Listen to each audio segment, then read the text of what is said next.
जय महाकाल, हर हर महादेव। अब हम आपको अल्मोड़ा लेके चल रहे हैं। अल्मोड़ा के जागेश्वर मंदिर का ये दृश्य है। यहाँ से आप प्रसाद वगैरह ले सकते हैं। बाहर काफ़ी शॉप है, आप किसी भी शॉप से फल और प्रसाद वगैरह कुछ भी मिठाई वगैरह खरीद सकते हैं भगवान के लिए। हाथों में पहनने के लिए कड़े माला वगैरह सब बाहर मिलती हैं। भगवान जागेश्वर धाम के बाहर ही बिल्कुल ये शॉपें लगी हुई हैं। ये पूरा बाहर का ही दृश्य है, मंदिर पीछे से दिख रहा है। यहाँ पे आप गाड़ी पार्किंग कर सकते हैं साइड से। जिस दुकान से भी अगर आप प्रसाद वगैरह लेते हैं तो वही लोग बोल देते हैं कि आप यहाँ पर अपना सामान जमा करा सकते हैं। उसका कोई भी चार्ज नहीं लेते हैं ये लोग। ये बहुत ही सुंदर मार्केट है जागेश्वर धाम के बिल्कुल बाहर, जहाँ पर आप प्रसाद है, फूल माला है, घर में ले जाने के लिए आप कड़े प्रसाद, कड़े, तस्वीर वगैरह ले सकते हैं। काफ़ी सुंदर सुंदर चीज़ें यहाँ मिलती हैं। ये शालिग्राम है। मैंने भी यहाँ से डमरू वगैरह लिया था। मुझे डमरू का बहुत शौक़ है और मैं भोलेनाथ की हर चीज़ से अट्रैक्ट होती हूँ, तो मैंने यहाँ से डमरू और मालाएं खरीदी थी। तो मैंने सोचा क्यों ना आपको बाहर की ये मार्केट भी दिखा दूँ, जो कि बहुत ही कम लोग दिखाते हैं बाहर क्या क्या मिलता है। इन अंकल से हमने डमरू लिया है। ये डमरू मुझे बहुत पसंद आ रहा था, तो मैंने कहा इसे हम भी परचेज कर लेते हैं। हर हर शंभू। मात्र 100 रुपये में ये डमरू मुझे मिल गया था। और ये महाकाल का लॉकेट मैंने लिया है, जो 110 रुपये की ये माला थी। पीछे से जागेश्वर धाम का ये खूबसूरत दृश्य दिखाई दे रहा है। और ये भैरव बाबा हैं, जो कि सबसे लास्ट में हम आपको दिखाएंगे। और यहाँ अंदर अभिषेक, जल अभिषेक चल रहा है भोलेनाथ का। और ये यहाँ पर जागेश्वर धाम में पुष्टि देवी मंदिर है। यहाँ पर 4-5 मंदिर प्रमुख हैं जो जरूर दर्शन करने चाहिए। वैसे तो ये 125 मंदिरों का समूह है। पुष्टि देवी मंदिर बहुत ख़ास है। माँ जगदम्बा की यहाँ पूजा अर्चना होती है। केदारनाथ मंदिर यहाँ फेमस है, इसके भी दर्शन अवश्य करने चाहिए। या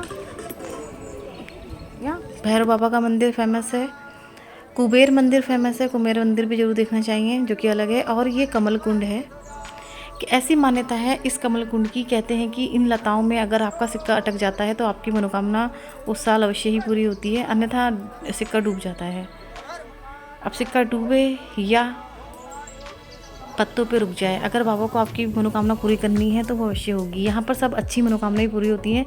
यदि कोई भी बुरे इरादे से किसी के लिए बुरा करने वाली विश मांगता है तो वो बिल्कुल भी पूरी नहीं होंगी, क्योंकि पहले ऐसा था कि यहाँ पर हर विश पूरी हो जाती थी। कोई किसी के लिए अच्छी मनोकामना मांगता था या बुरी मांगता था, सब पूरी हो जाती थी। फिर यहाँ पर भगवान भोलेनाथ से लोगों ने प्रार्थना करी कि किसी की भी बुरी विशेष यहाँ पूरी ना हो।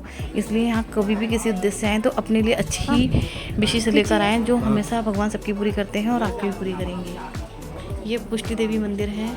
ये जगत जननी जगदम्बा माँ का मंदिर है।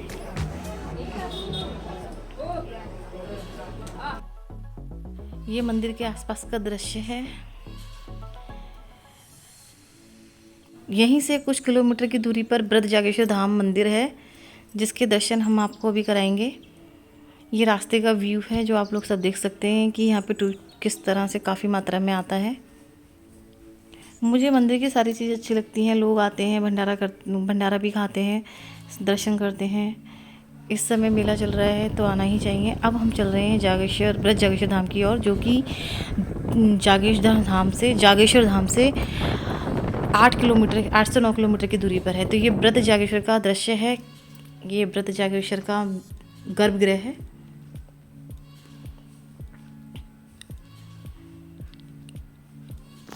पहले हमें लगा कि कैमरा ले जाना अलाउ नहीं है, लेकिन इन लोगों ने बोला कि आप कैमरा ले जा सकते हैं।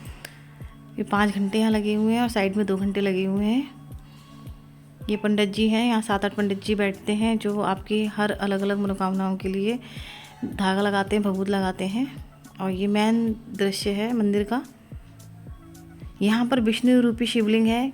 सब तरफ से कुंड बना हुआ है, जिसमें कि जल ना जाने कहाँ से आ रहा है, और बीच में शिवलिंग है। इसे विष्णु रूपी शिवलिंग कहा गया है। ऐसी मान्यता है कि इस जल का अगर कोई व्यक्ति अपनी आंखों में जल लगा लेता है तो उसकी आंखों की रोशनी हमेशा हमेशा के लिए बढ़ जाती है और कभी भी ख़त्म नहीं होती। ये आप गर्भगृह के दर्शन कर रहे हैं, जय बाबा ब्रज जागेश्वर। ये बाहर का व्यू है आसपास का, आप देख सकते हैं। और हमारी पंडित जी से भी कुछ खास मुलाकात हुई थी, तो उन्होंने भी हमें पंडित जी ने काफ़ी कुछ बताया था।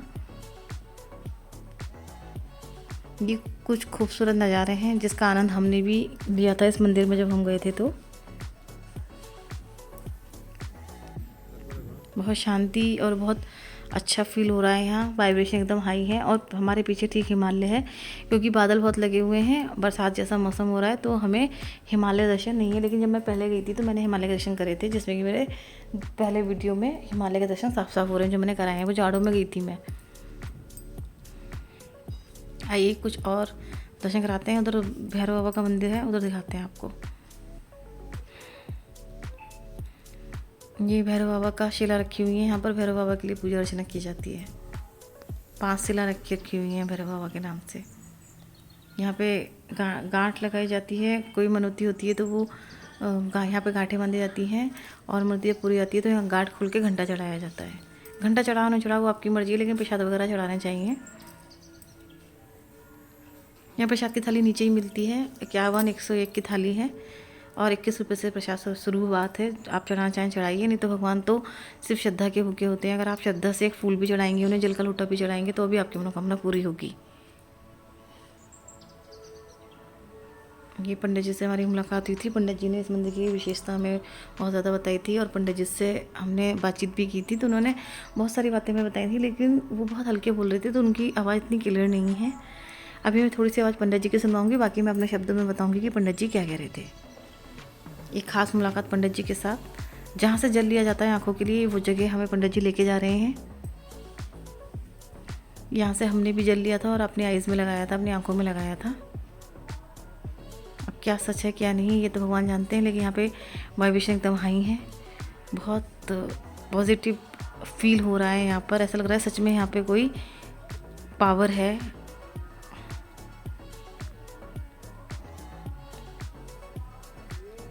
हमने फूलों में जल लेकर के अपनी आइज़ में आँखों में लगाया। अब पंडित जी ने बताया कि ये जल आप ले जा भी सकते हो, लेकिन जल बहुत कम मात्रा में था तो हम नहीं ले जा पाए थे। बस हमने फूल में ले लिया था जितना लेना था।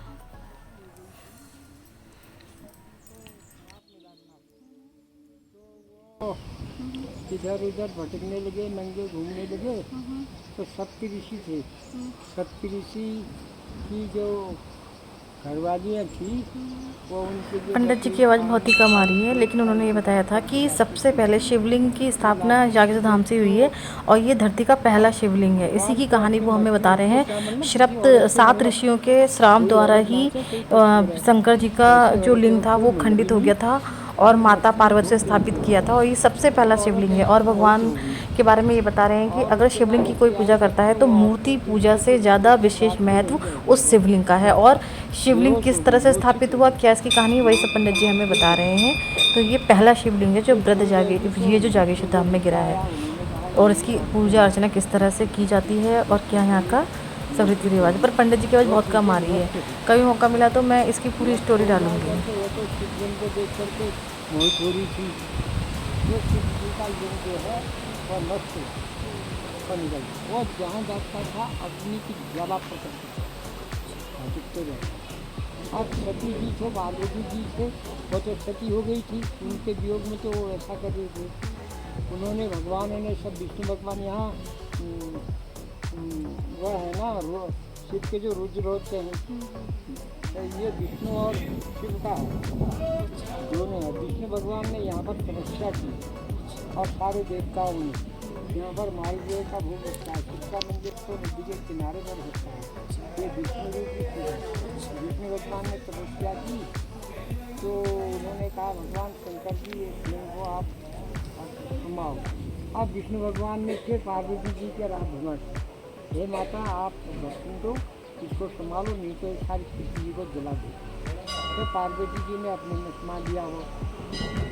और जब आप इसकी पूजा फोटो से करोगे, शिव को पसंद नहीं है, तो उनकी लिंग की पूजा करोगे, शक्ति और लिंग की पूजा, तो खुश रहेंगे। सप्त शिव जी ने कहा, सप्त ऋषि जो थे उनको श्राप दिया जब तक इस पृथ्वी पर मेरे लिंग की पूजा होगी तब तक तुम आकाश से देखते रहोगे।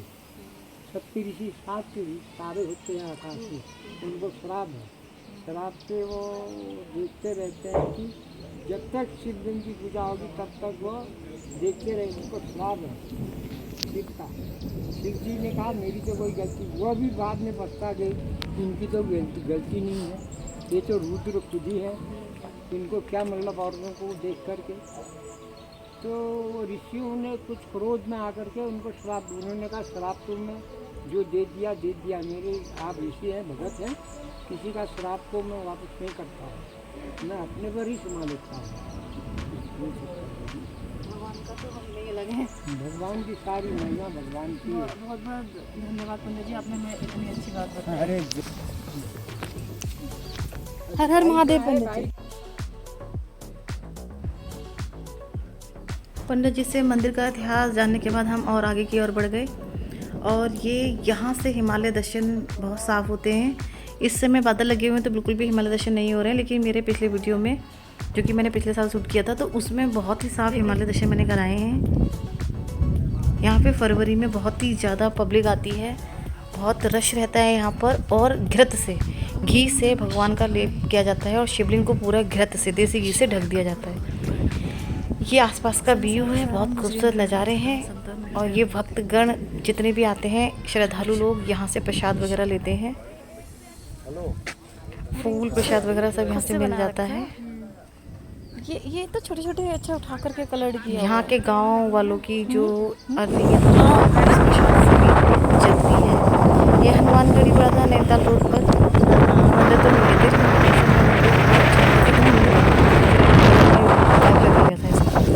ये खूबसूरत नज़ारे हैं, ये पहाड़ों की सुंदर वादियाँ हैं और ये व्रत जागेश्वर का रास्ता है। रास्ते में वो होते हैं घर, यहाँ पे मतलब होम स्टे वगैरह होते हैं तो आप रुक सकते हैं यहाँ पर। गांव वाले के यहाँ जो होम स्टे होते हैं वहाँ पे वो चूल्हे वूल्हे का खाना बना के देते हैं तो उसमें सबसे ज़्यादा आनंद आता है, क्योंकि सफ़र तो है ही, मंजिल तो है ही, लेकिन जो जितना आनंद आता है ना वो सफ़र में ज़्यादा आता है और यादें बनती हैं, हर एक तरीके का नया एक्सपीरियंस होता है। कभी कहीं थक जाओ तो बैठ के रोड के किनारे बाइक लगा के, या गाड़ी से हैं आप लोग तो वहाँ रुक करके जो मैगी वगैरह खाते हैं उसकी तो एक अलग ही बात होती है गाइस। ये रास्ते में हम गोलजू महाराज अल्मोड़ा में बहुत ही फेमस मंदिर है तो वहाँ पर भी हम गए थे। तो ये मंदिर के अंदर का दृश्य है, ये इतने बड़े बड़े घंटे यहाँ पर चढ़ाए गए हैं और यहाँ पर शूटिंग भी हुई थी और यहाँ पर जो फिल्मी कलाकार हैं उन लोगों ने भी घंटे वगैरह बांधे हुए हैं। ये बाहर का गोलजू महाराज जी का दृश्य है और यहाँ पे चिट्ठी लिखी जाती है, आवेदन किया जाता है भगवान से, बिल्कुल उसी तरीके से चिट्ठी लिखी जाती है जैसे कि हम न्यायालय में चिट्ठी लिखते हैं। तो गोलजू महाराज जी न्याय करते हैं, जैसे किसी की कोई भी समस्या है तो यहाँ पर प्रार्थना खत द्वारा लिखी जाती है, चिट्ठी लिखी जाती है, स्टैम्प पेपर के द्वारा भगवान से प्रार्थना की जाती है और यहाँ पर सबकी मनोकामना पूरी भी होती है और गोलजू महाराज न्याय भी करते हैं। इसीलिए इस मंदिर में इतनी मान्यता है और यहाँ पर काफ़ी ज़्यादा मात्रा में घंटे बंधे हुए हैं। ये देखिए सॉरी, ये देखिए घंटे और पत्र, जैसे जैसे जिसकी मनोकामना पूरी होती जाती है लोग यहाँ पे घंटे खरीदते हैं, बाहर ही मिल जाते हैं घंटियाँ जिसकी जैसी श्रद्धा होती है, जिसने जैसा बोला भगवत की होती है वो घंटे बाहर से खरीद के अंदर घंटे बांधता है। ये बाहर का दृश्य है, ये मेन मंदिर का गेट है। अब चलते हैं आगे की ओर और आपको दिखाते हैं, रास्ते में पड़ते हैं नीम करोली बाबा, कैची धाम बाबा, अल्मोड़ा में। आप एंट्री करते समय यहाँ से आपको कैची धाम वाले बाबा के दर्शन होंगे और उधर से आते समय रानी के रोड से अल्मोड़ा से अंदर की तरफ जब आप आएंगे काठगोदाम साइड तो ये मंदिर रास्ते में पड़ता है। जय हो बाबा नीम करोली की। अंदर कैमरा ले जाना अलाउ नहीं है, कोई भी नहीं खींच सकता, लेकिन बाबा की महिमा देखिए, बाहर से बाबा साक्षात दर्शन देते हैं अपने भक्तों को। अब तो यहाँ पर बहुत ज़्यादा प्रोग्रेस हो गई है, काफ़ी लोग आते हैं। ये जो वाइट वाला मंदिर दिख रहा है ना, इसी के अंदर नीम करोली बाबा का मूर्ति रखी गई है। ये देखिए इस वाले मंदिर के नीचे कितनी भीड़ है। अब हर वक्त भीड़ रहती है यहाँ पर, बहुत रश रहता है, लेकिन दर्शन सबको मैंने इजीली हो कुबेर जाते मंदिर हैं। को शूट नहीं करा था क्योंकि मेरे मोबाइल ऐसा में नहीं बैटरी है, नहीं थी। दर्शन आप बाहर से दर्शन करिए, फिर मिलते हैं गाइस फिर किसी नए वीडियो में, तब तक के लिए बाय बाय।